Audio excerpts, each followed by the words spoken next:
do have quite a big protest here. I think it's to do with the vaccination stuff. Maybe has to do with something else, but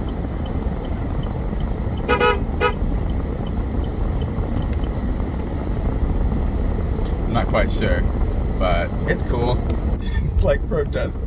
Anyway, that's by the hospital usually where I work, and I guess, I don't know, I haven't stopped and talked to anyone or chatted about it, but from what I hear, nurses are walking off the job because they don't want to get vaccinated in order to stay at their job.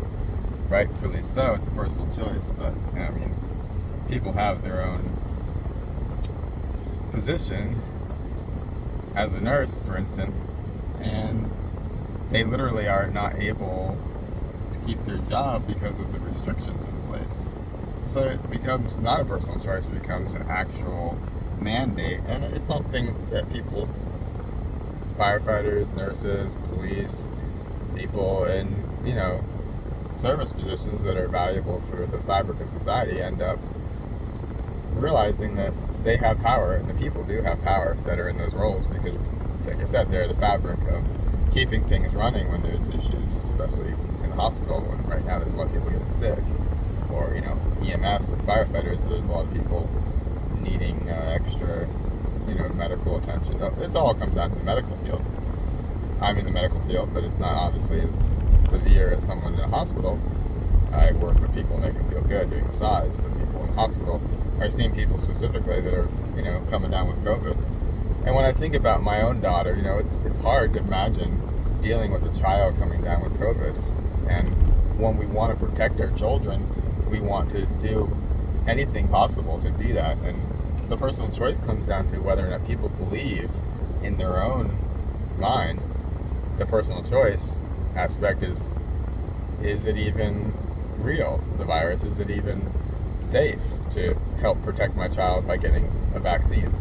And that's where the real dilemma comes in, because people who are against vaccines, they look at the situation and say, well, if I get the virus, or say, some other child who's with my child gets the virus,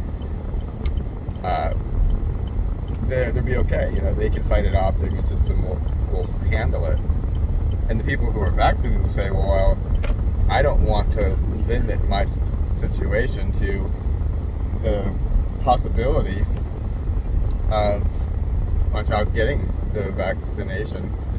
And it's not possible right now for children under 12, whatever, but I can limit them from spending time around children or being in situations where they're exposed to more germs, and I can do my part to not get a virus to spread to them too. And so parents who look at their child's situation and say, I'm doing whatever I can to protect them, they typically get vaccinated. Ones that don't, their personal choice interferes, and they get clouded by whether or not they're even safe to take the vaccine for themselves, and then they don't think, obviously, it's doing anything necessarily to harm their child, but they kind of, in a way, are making their situation more likely in some form for their child to eventually be exposed to COVID, which is either, a horrible thing if they get really sick, or a beneficial thing if they build immunity. I mean, it is just a virus, or a bacteria, whatever they call it.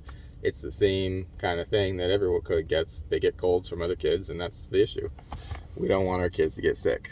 But anyway, protests go on, and I'm here at Winco just gonna get some morning meal because I'm hungry.